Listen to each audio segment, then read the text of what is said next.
Az-Zuhri narrated Urwa bin Az-Zubair, Sa'id bin al-Musayyib, Alqama bin Waqas and Ubaidullah bin Abdullah related the narration of Aisha radiyallahu anha, the wife of the Prophet.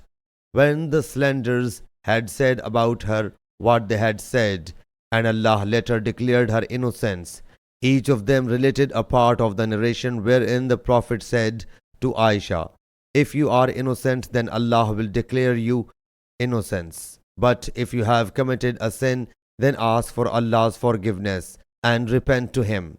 Aisha radiyallahu anha said, "By Allah Jalla Jalaluhu, I find no example for my case except that of Joseph's father, when he said, 'So for me patience is most fitting.'" Then Allah Jalla Jalaluhu revealed the 10 verses, "Verily those who spread the slander are a gang amongst you." Sahih Bukhari, Hadith number 4690.